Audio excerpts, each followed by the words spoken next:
গল্পকথন by Kallol চ্যানেলে আপনারা শুনছেন হুমায়ুন আহমেদের উপন্যাস পাখি আমার একলা পাখি। আজ তৃতীয় পর্ব। অনেকদিন কারোর বাসায় যাওয়া হয় না, যেতে ইচ্ছা করে না। বন্ধুবান্ধব কারোর সঙ্গে দেখা হলে এড়িয়ে চলার চেষ্টা করি, রিকশায় হুড উঠিয়ে চলাফেরা করি। সেদিন মজিদ বাসায় এসেছিল, আমি বলে পাঠালাম বাসায় নেই। অথচ মজিদের সঙ্গে কথা বলে আমি আরাম পাই। সে মজার কথা বলে খুব হাসাতে পারে। এরকম হচ্ছে কেন আমি জানি না। বিয়ের পর মানুষ খানিকটা বদলায়। এতটা কি বদলায়? মুনিয়ার ধারণা কাফকার গল্পের নায়কের মতো আমার মেটামরফোসিস হচ্ছে। আমি ধীরে ধীরে মানুষ থেকে ফার্নিচার হয়ে যাচ্ছি। আমি বললাম, কি ফার্নিচার হচ্ছি বলে তোর ধারণা?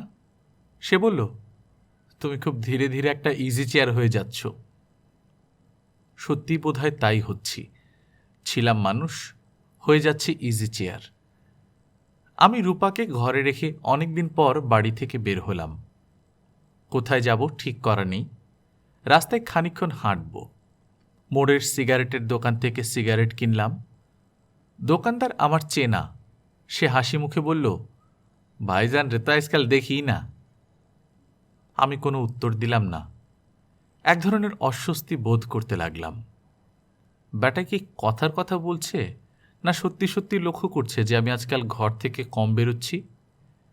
ভাইজানের শরীর ভালো তো? আপনারে কেমন জানি কাহিল লাগতাছে। আমি এই কথারও কোনো জবাব দিলাম না। তার এই কথাটা সম্ভবত সত্যি।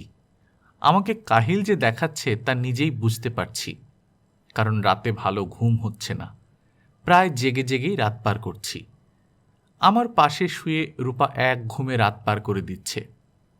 অনিদ্রার রোগীরা সাধারণত দিনে ঘুমিয়ে ক্ষতি পুষিয়ে নেয়। আমার সেই অবস্থাও নেই। দিনে আমি কখনো ঘুমোতে পারি না।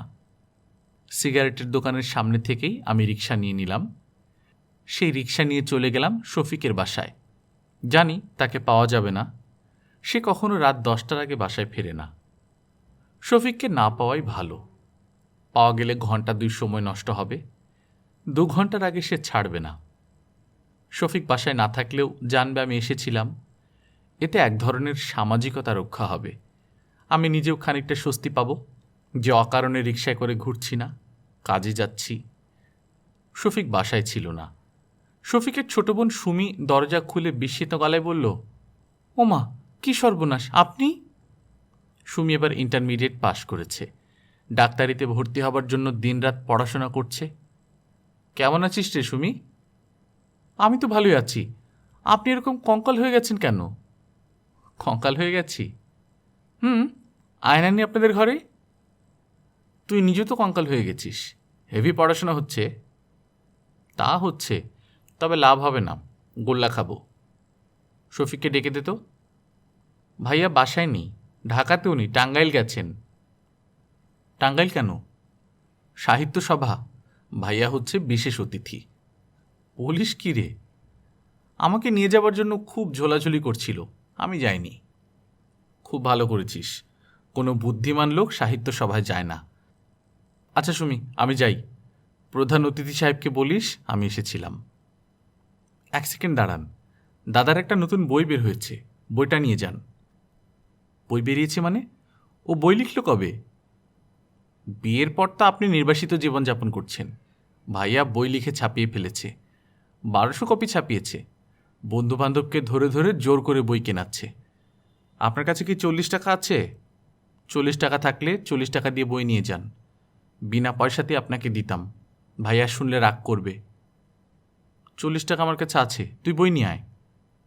চা খাবেন? না। খান একটু, কি হবে খেলে? আপনি তো আসেনই না। বিয়ের পর প্রথম এলেন। বিয়ের পর প্রথম এলে মিষ্টি খাওয়াতে হয়। ঘরে কোনো মিষ্টি নেই। চিনি খাবেন? 1 চামচ চিনি এনে দিতে পারি। ফাজলামি ধরনের কথা। সুমি আমার সঙ্গে ফাজলামি ধরনের কথা কখনো বলে না। আজ বলছে। চোখ মুখ কঠিন করেই বলছে। তাকে ক্ষমা করে দিলাম, কারণ অবিশ্বাস্য হলেও সত্য, এই মেয়েটি 2 বছর আগে 9 পাতার একটি প্রেমপত্র লিখে রেজিস্ট্রি করে আমার নামে পাঠিয়ে দিয়েছিল। পুরো চিঠি পড়ার ধৈর্য ছিল না। 2-3 পাতা পড়েই আমার আক্কেল গুড়ুম। কি সর্বনাশ! শফিকের বাসায় 3 মাস যাওয়া বন্ধ রাখলাম। 3 মাস পর যখন গেলাম, সুমির সঙ্গে খুব স্বাভাবিক আচরণ করলাম। সুমি চা দিতে এসে ক্ষীণ গলায় বলল, আপনি কি কোনো রেজিস্ট্রি চিঠি পেয়েছেন? আমি চোখ কপালে তুলে বললাম, আমাকে রেজিস্ট্রি চিঠি কে লিখবে? সুমি বিস্মিত হয়ে বলল, কোনো চিঠি পাননি? না তো। সুমির প্রণয়ের উপাখ্যানের এইখানেই সমাপ্তি। চায়ের অপেক্ষায় বসে থাকতে থাকতেই শফিকের বাবা আইডিয়াল গার্লস স্কুলের ইংরেজি শিক্ষক মোজাহার সাহেব এলেন। যতবার তার সঙ্গে দেখা হয় ততবারই আমার মনে হয় তার বয়স অনেকখানি বেড়েছে। আজ দেখি নিচের পাটির একটা দাঁত পড়ে গেছে। তিনি ভারী চশমার আড়ালে খানিকক্ষণ আমার দিকে তাকিয়ে থেকে বললেন, কে, রঞ্জু? জি। শফিকের খোঁজে এসেছ? জি। বাসায় এসে তাকে পাবে না। বাসার সঙ্গে তার কোনো সম্পর্ক নেই। সে গ্রামেগঞ্জে সাহিত্য করে বেড়াচ্ছে। কেন্দুয়া উপজেলায় তার একটা চাকরি হয়েছিল, উপজেলা হেলথ অফিসার। সে চাকরি নিল না। তার নাকি ঢাকা ছেড়ে যাওয়া সম্ভব না, তাতে বাংলা সাহিত্য ক্ষতিগ্রস্ত হবে। আমি কিছু বললাম না। তিনি বিড়বিড় করে বললেন, হারামজাদা এখন দাড়ি কামানো বন্ধ করে দিয়েছে। অনেকদিন পরে দেখলাম, চিনতে পারিনি। এই অবস্থা। আবার শুনেছি এর মধ্যে নাকি একটা বই লিখে ছাপিয়ে ফেলেছে। আরে বেটা, তুই হচ্ছিস ডাক্তার, তুই করবি ডাক্তারি। তোর বই লেখালেখি কি? বই লেখার টাকা কোত্থেকে পেয়েছে কে জানে? তোমার কাছ থেকে নিয়েছে নাকি? জি না। আমার ধারণা ওর মার কোনো গয়না টয়না নিয়ে বেঁচে ফেলেছে। ওর মা অবশ্য অস্বীকার করছে। ছেলে ওর চোখের মণি। সারা জীবন খালি ছেলে ছেলে করেছে, এখন বুঝবে ছেলের মজা। সুমি চা এনে সামনে রাখল। মোজাহার চাচা ঘর ছেড়ে চলে গেলেন। মনে হচ্ছে তিনি ইদানিং চোখেও কম দেখেন। যাবার সময় দরজায় ধাক্কা খেলেন। সুমি বই দিয়ে গেল। আমি তাকে 40টা টাকা দিলাম। সুমি বলল, 15টা বই আমার বিক্রি করার কথা, মাত্র একটা বিক্রি করলাম। আপনি কি আরেকটা কিনবেন? আরেকটা দিয়ে আমি কি করব? ভাবির জন্য নিয়ে যান। আপনি একটা পড়বেন, ভাবি পড়বেন আরেকটা। আরেকদিন যখন আসবো তখন আরেকটা কিনে নিয়ে যাব। আজ টাকা নেই। বাকিতে নিয়ে যান, টাকা পরে দেবেন। আচ্ছা যা, নিয়ে আয়। সুমি আরেকটা বই এনে দিল। আমাকে বিদায় দিতে গেট পর্যন্ত এলো। আমি যখন বললাম, যাই সুমি, তখন সে নিচু গলায় বলল, আপনাকে একটা কথা বলি, রাগ করবেন না তো? না, কি কথা?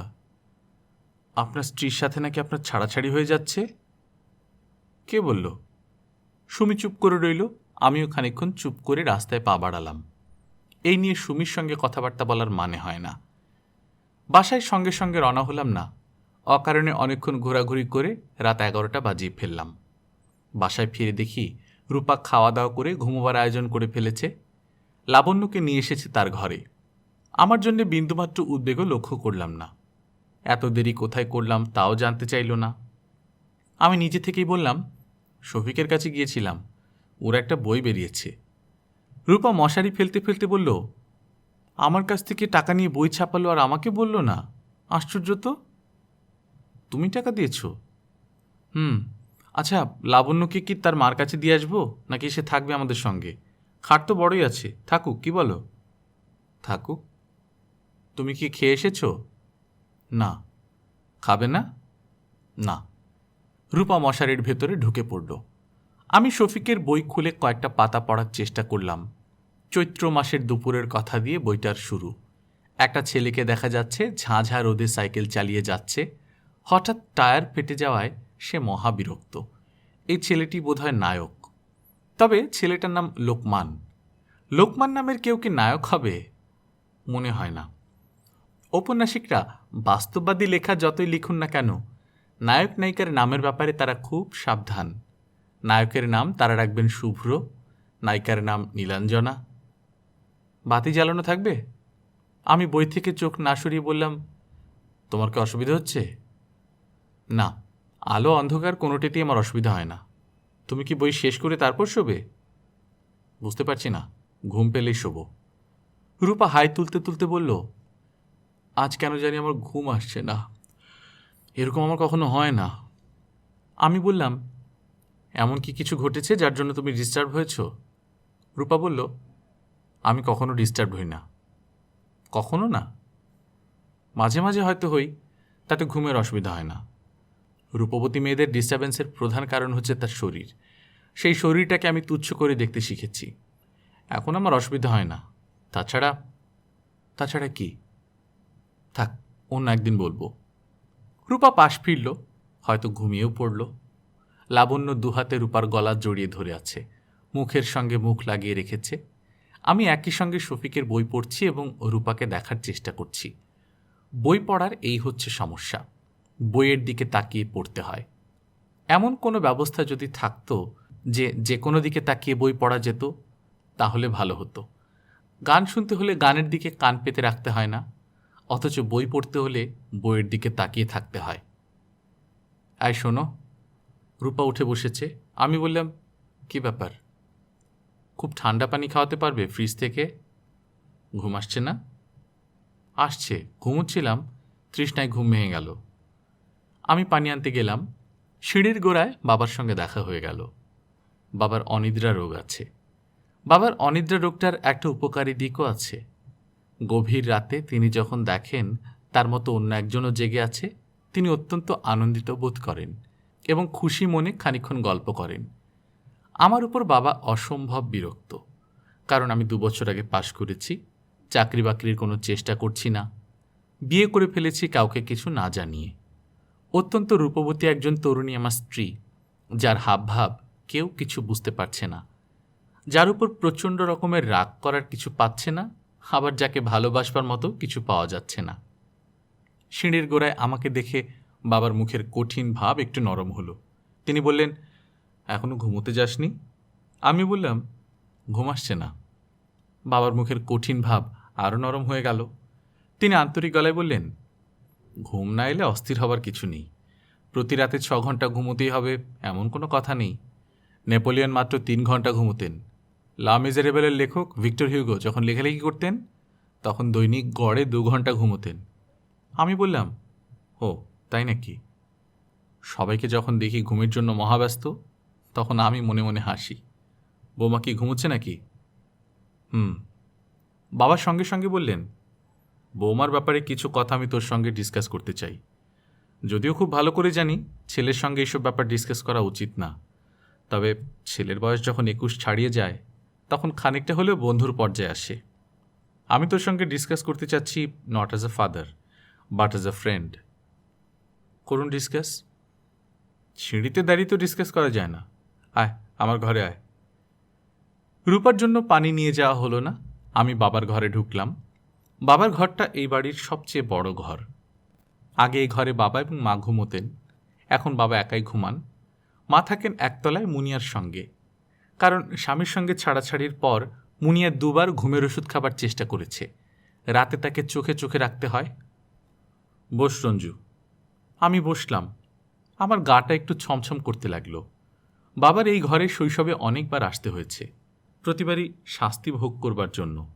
সেই শাস্তিও বিচিত্র, খাটের নিচে মাথা দিয়ে কুঁজো হয়ে দাঁড়িয়ে থাকা। রঞ্জু। জি। তুই তোর শ্বশুরবাড়ির হিস্ট্রি কিছু জানিস? না। খোঁজ নেওয়ার ইচ্ছা হয়নি? না। তোর শ্বশুর যে এক বিদেশি মহিলা বিয়ে করেছিলেন, সেটা জানিস? জানি।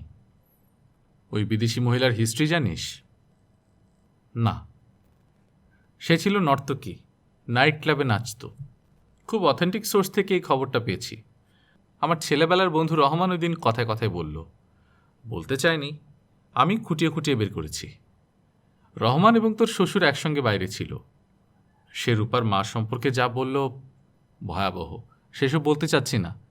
নাইট ক্লাবের নর্তকী, এই একটি বাক্যই যথেষ্ট। তাতে কিছু আসে যায় না বাবা। কিছু আসে যায় না? না।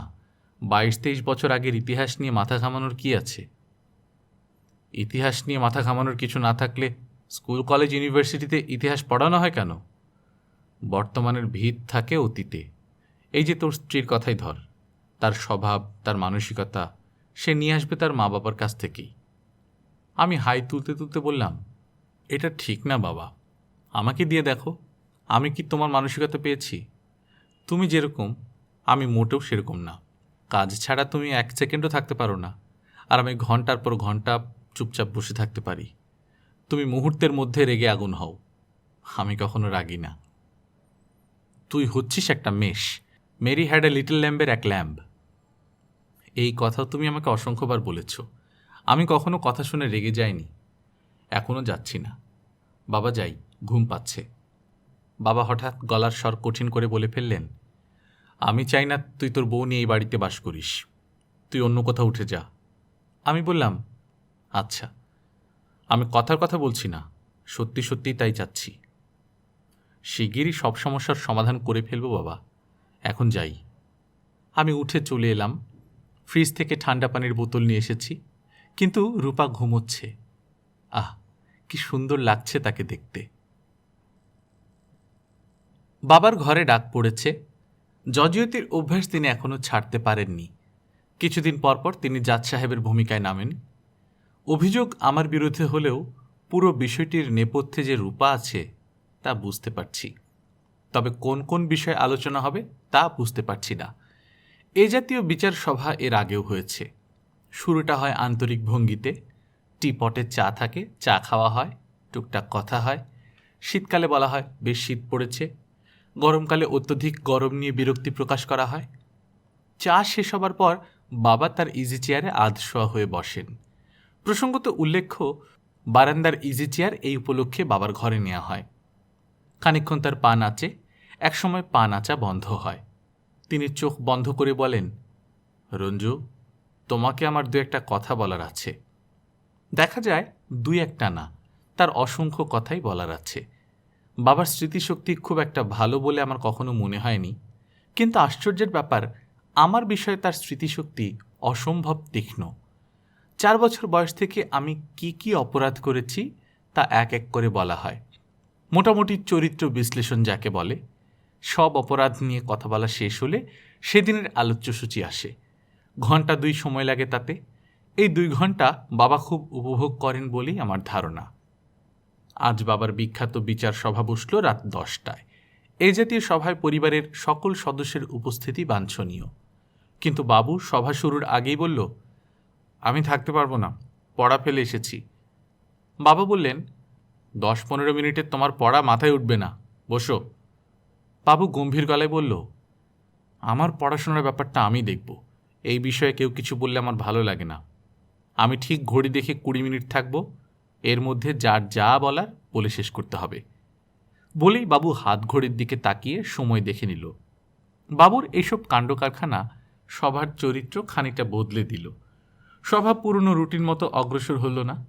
আমি অতীতে কি করেছি না করেছি তা আলোচনা করার সুযোগ বাবা পেলেন না। সরাসরি মূল বিষয়ে চলে গেলেন।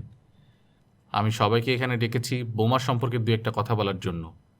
বাবু বলল, ভাবির প্রসঙ্গে কথা বলবেন, ভাবি কোথায়? মা বললেন, তার এখানে থাকার প্রয়োজন নেই। যার প্রসঙ্গে কথা সে থাকবে না তা কি করে হয়?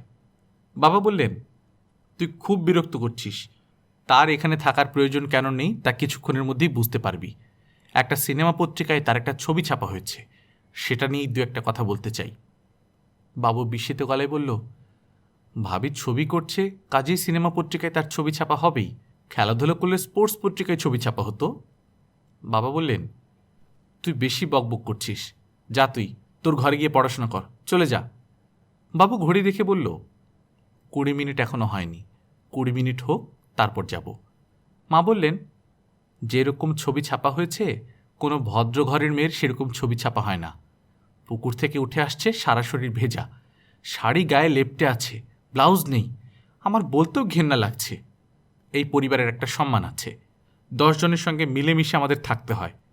আমার বা তোর বাবার বংশে এই জাতীয় ঘটনা কখনো ঘটেনি।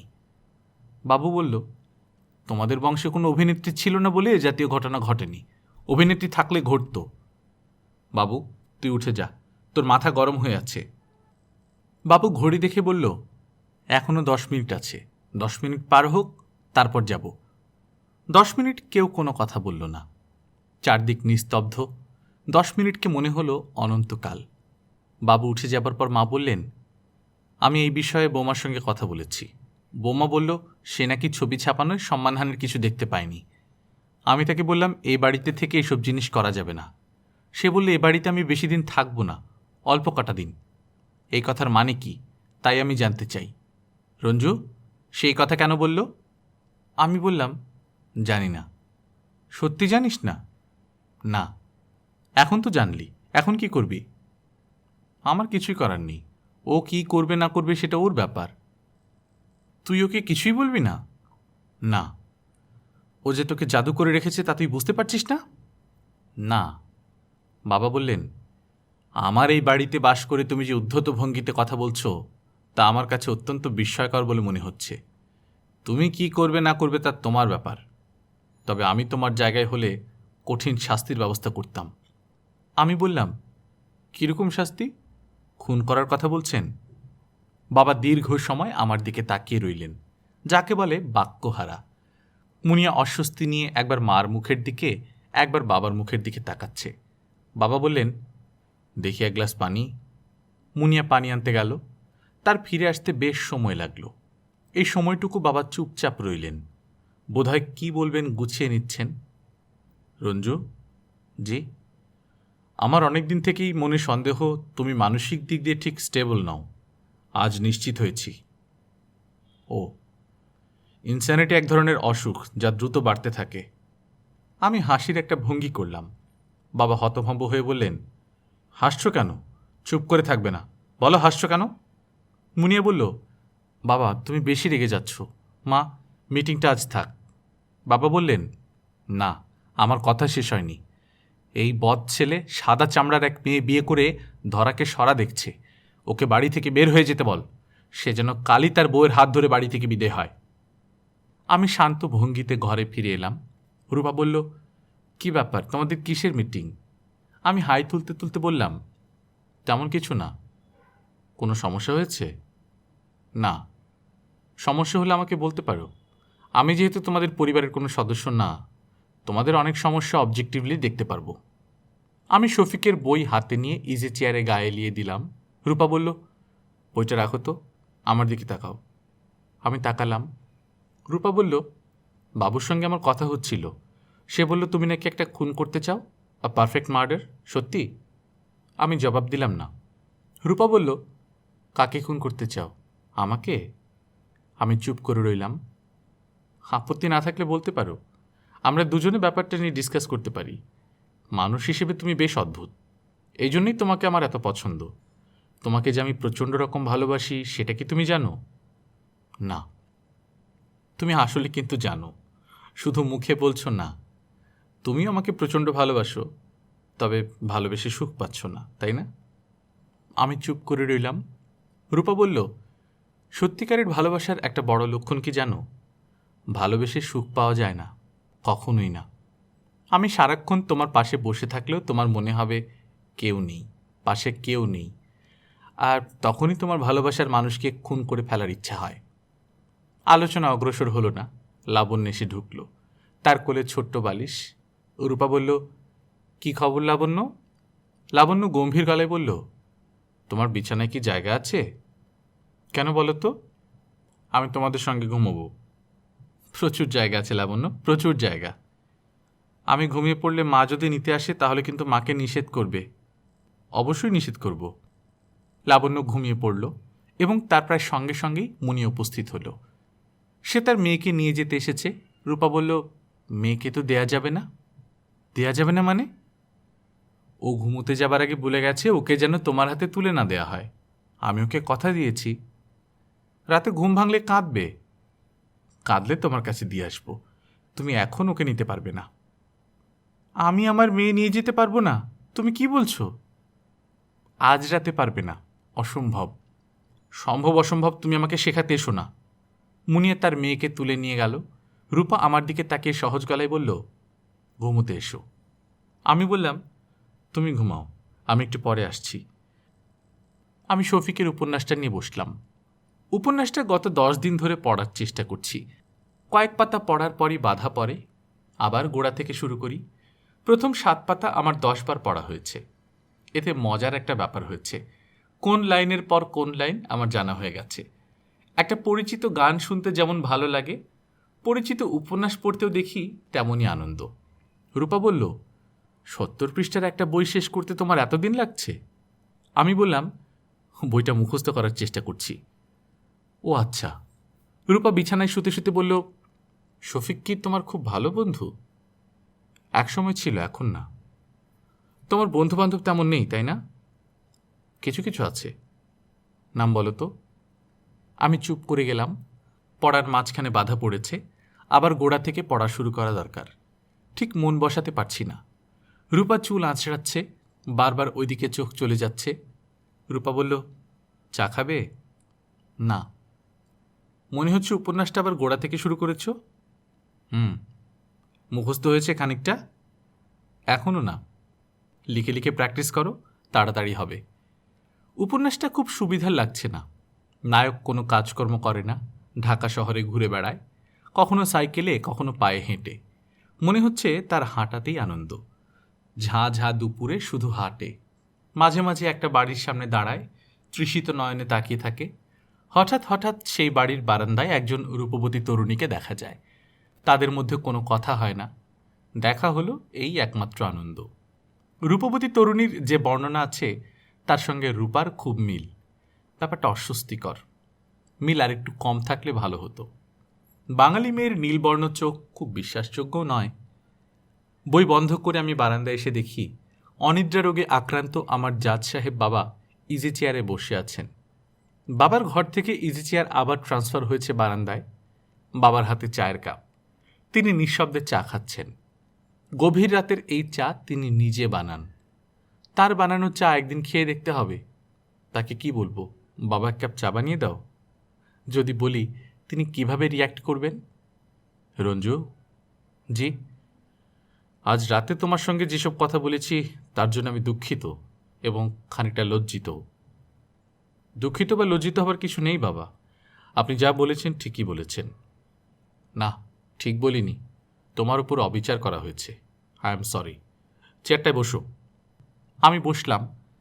বাবা চায়ের কাপে চুমুক দিতে দিতে বললেন, তোমার প্রতি আমার যে বিশেষ এক ধরনের দুর্বলতা আছে, তা কি তুমি জানো? জানি। না, তুমি জানো না। তবে তোমার জানা থাকা প্রয়োজন। জানলে পিতা পুত্রের সম্পর্কটা সহজ হবে। আমাদের সম্পর্ক সহজই আছে। সম্পর্ক যে সহজ নেই, তা যেমন আমি জানি, তুমিও জানো। তোমার প্রতি আমার বিশেষ দুর্বলতার কারণ বলি। তোমার জন্মের 1 মাস পরের ঘটনা।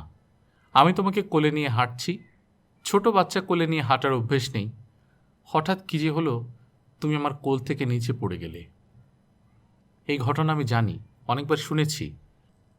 না শোনার কোনো কারণ নেই। এটা একটা ভয়াবহ ঘটনা। তোমার জীবন সংশয় হয়েছিল। এরপর থেকে তুমি যখন উদ্ভট কিছু করো, আমি নিজেকেই দোষ দিই। তোমাকে দেই না। তোমার বিচিত্র কাণ্ডকারখানার জন্য নিজেকে দায়ী করি। আমার মনে হয় মাথায় আঘাত পাওয়ার ফলে তোমার বুদ্ধিবৃত্তি ঠিকমতো বিকশিত হয়নি।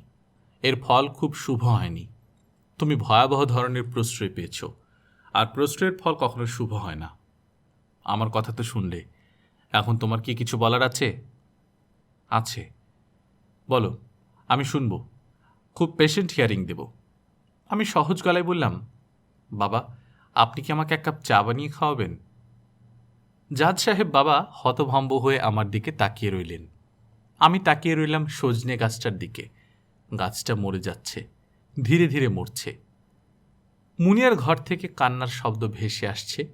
মা তাকে সান্ত্বনা দিয়ে কী সব যেন বলছেন। লাবণ্যও জেগে উঠেছে, চেঁচিয়ে চেঁচিয়ে বলছে, মামির ঘরে যাব, মামির ঘরে যাব।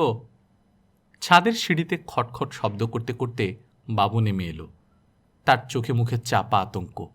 সে আমার দিকে তাকিয়ে ক্ষীণ গলায় বলল, দাদা, তুমি কি আমার ঘরের দরজায় কড়া নেড়েছ? কখন? এই ধরো 5 মিনিট আগে। না।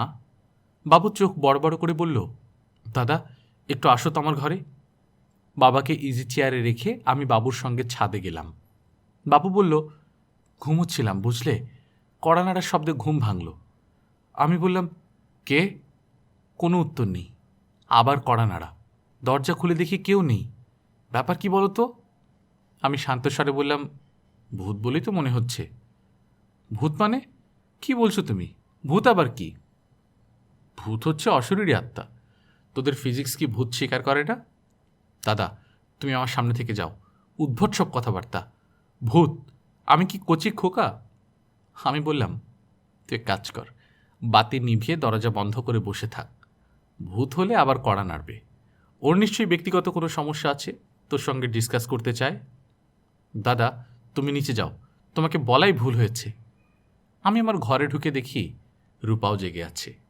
রাত ৩টা, এই সময় বাড়ির প্রতিটা মানুষ জেগে। ব্যাপারটা আমার কাছে খুব ইন্টারেস্টিং মনে হচ্ছে। লাবণ্যকে তার বাবা নিয়ে গেছে।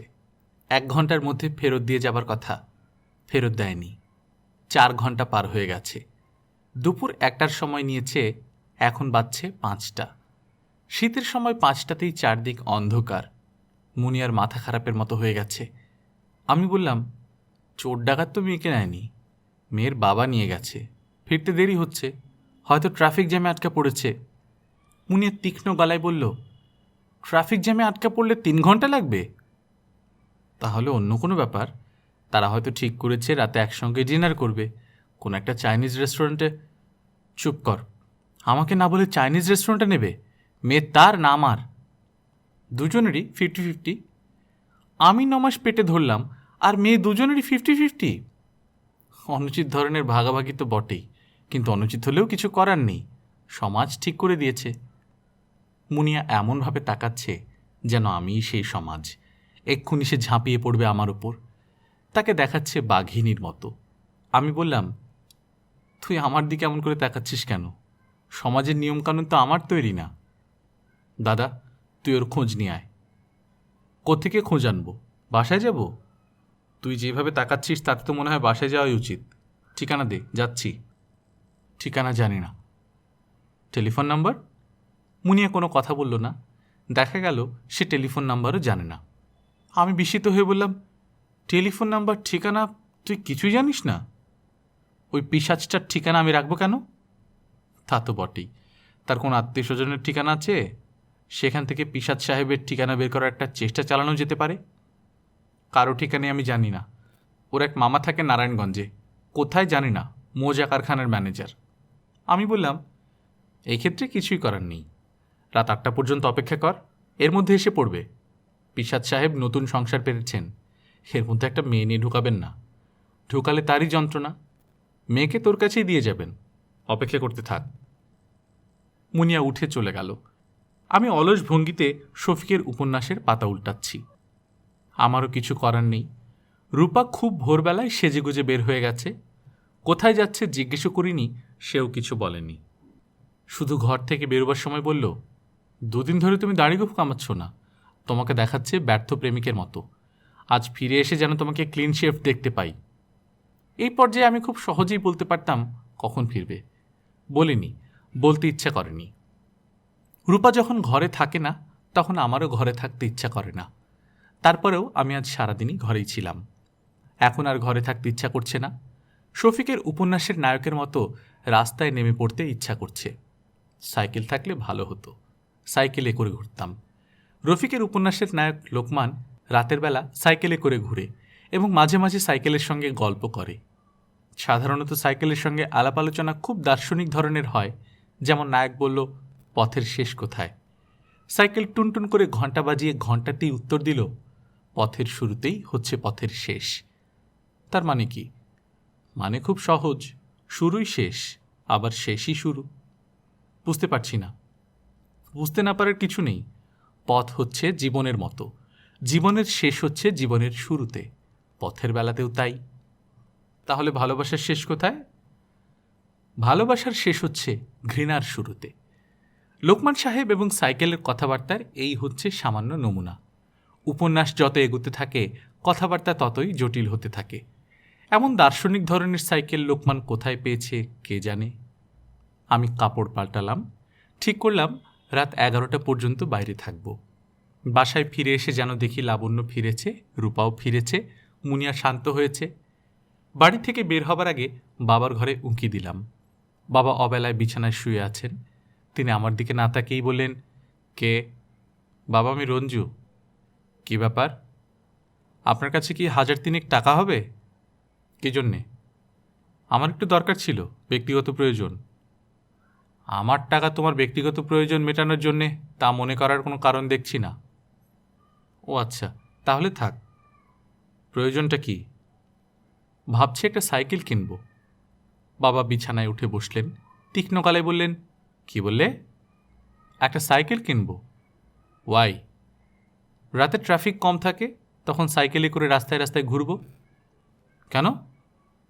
রাতের বেলা সাইকেলে করে ঘুরে বেড়ানো খুব ইন্টারেস্টিং। তোমাকে কে বলেছে? লোকমান। লোকমানটা কে? শফিক একটা উপন্যাস লিখেছে, তার নায়ক। তুমি সামনের চেয়ারটায় বসো। আমি বসলাম। বুঝতে পারছি বাবা নিজেকে গুছিয়ে নিতে সময় নিচ্ছেন। কি বলবেন ভেবে পাচ্ছেন না।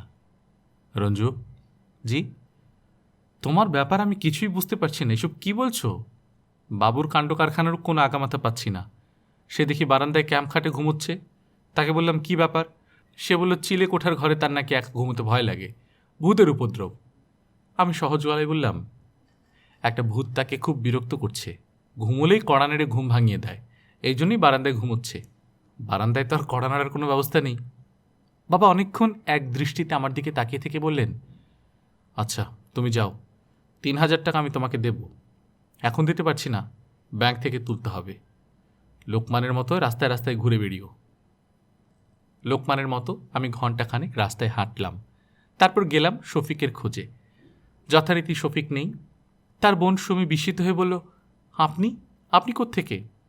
আমি বললাম, যাচ্ছিলাম এদিক দিয়ে, ভাবলাম দেখি শফিক আছে কিনা। তার বইটা পড়া ধরেছি, 10 পাতা পড়েছি। 1 সপ্তাহে মাত্র 10 পাতা? ধীরে ধীরে পড়ছি। আমি তোদের মতো দ্রুত পড়তে পারি না। চা খাওয়াতে পারিস? বিকেলে চা খাওয়া হয়নি। এখন তো চা খাওয়াতে পারবো না, আমরা সব বিয়ে বাড়িতে যাচ্ছি, এমনিতেই আমাদের দেরি হয়ে গেছে। ও আচ্ছা, আমি ভেবেছিলাম খানিকক্ষণ তোর সাথে গল্প করব। সুমিত তীক্ষ্ণ দৃষ্টিতে তাকিয়ে রইল। কি একটা বলতে গিয়েও বলল না। সে বিয়েবাড়ি উপলক্ষে সাজসজ্জা করেছে। কিছু কিছু মেয়ে আছে যাদের সাজলে খারাপ দেখায়। সুমি তাদের একজন। তাকে রীতিমতো কুৎসিত দেখাচ্ছে। সুমি বলল, আপনি কি কোনো বিশেষ প্রসঙ্গে আলাপ করতে চান? হ্যাঁ, আজ না, আপনি অন্যদিন আসুন। অবশ্যই আমার মনে হয় না আপনি আলাপ করতে চান। আপনি কথার কথা বলেছেন। যখন কেউ কথার কথা বলে তখন সেটা বোঝা যায়। আচ্ছা, আপনার কি কোনো কারণে মন টন খারাপ? না তো। আপনাকে কেমন যেন অসুস্থ অসুস্থ লাগছে। আপনি বাসায় চলে যান, বাসায় গিয়ে আরাম করে ঘুমান। ভাবি কেমন আছেন? ভালো। ভাবি সিনেমা করছেন, এটা কি সত্যি? হ্যাঁ, সত্যি। আচ্ছা, উনি নাকি অসম্ভব রূপবতী। ভাইয়া বলছিল হেলেন অফ ট্রয় তাকে দেখলে অপমানে গলায় দড়ি দিত, সত্যি? সেটা হেলেন অফ ট্রয়কে জিজ্ঞেস করাটাই কি উচিত না? ওনাকে তো পাচ্ছি না, তাই আপনাকে জিজ্ঞেস করছি। হেলেন অফ ট্রয় খুব সম্ভবত ভুরু কুচকে খানিকক্ষণ তাকিয়ে থাকবে। মেয়েরা সহজে গলায় দড়ি দেয় না। ভাবির সঙ্গে আমার কথা বলার খুব শখ। একদিন যদি কথা বলার জন্য আপনাদের বাসায় যাই, উনি কি রাগ করবেন? ও রাগ করতে পারে না, তবে মানুষদের খুব সহজে রাগিয়ে দিতে পারে। আচ্ছা সুমি, যাই, তোদের মনে হয় দেরি হয়ে যাচ্ছে। আবার আসবেন কবে? দেখি। এমন খারাপ করে সেজেছিস কেন? কুৎসিত লাগছে, তোকে তেলাপোকার মতো লাগছে। সুমি রাগ করল না। সুমির সঙ্গে এই একটা দিকে রূপার মিল আছে। রূপার মতো সেও রাগ করে না। আমি অনেকবার চেষ্টা করে দেখেছি, রাগাতে গেলে হাসে। যাই সুমি? আচ্ছা যান। চা খাওয়াতে পারলাম না, কিছু মনে করবেন না। তোকে কুৎসিত লাগছে এটা ঠিক না, ভালোই লাগছে, ঠাট্টা করে বলেছিলাম। সুমি চুপ করে রইল। আর অপেক্ষা করার কোনো মানে হয় না। নাটকীয় ভঙ্গিতে অবশ্য বলতে পারি, বিয়ে কোথায় হচ্ছে আমাকেও নিয়ে চল। বিয়ে বাড়িতে যত বেশি লোক নিয়ে যাওয়া যায় ততই ভালো। একজনকে দাওয়াত করলে পুরো ফ্যামিলি নিয়ে যেতে হয়। যিনি দাওয়াত করেছেন তার যেন আক্কেল গুড়ুম হয়ে যায়। আমি সিগারেট ধরতে ধরতে বললাম, সুমি। জি? আমাকে সঙ্গে নিয়ে চল, অনেকদিন বিয়ে খাওয়া হচ্ছে না। আপনার কি মাথাটা খারাপ হয়ে গেল? বাসায় যান তো। আচ্ছা যাচ্ছি। কথা বলে যত সময় নষ্ট করলি, এর মধ্যে 1 কাপ চা খাইয়ে ফেলতে পারতিস। বসুন তাহলে, দেখি ব্যবস্থা করা যায় কি না। আমাদের অবশ্যই এমনিতেও কিছুক্ষণ অপেক্ষা করতে হবে। বাবা এখনও ফেরেননি, উনি ফিরলেই রওনা হব। আমি বসলাম। গল্পকথন বাই কল্লোল চ্যানেলে আপনারা শুনছিলেন হুমায়ুন আহমেদের উপন্যাস পাখি আমার একলা পাখি। আজ 3য় পর্ব। আমরা নিয়মিত গল্প পাঠ করে শোনাচ্ছি। আপনারা যারা প্রথমবারের মতো শুনছেন, কাইন্ডলি সাবস্ক্রাইব করে নেবেন। গল্প পাঠ ভালো লাগলে বন্ধুদের সাথে শেয়ার করবেন। নিজে ভালো থাকবেন, আশপাশের লোকজনকে ভালো রাখবেন। টাটা।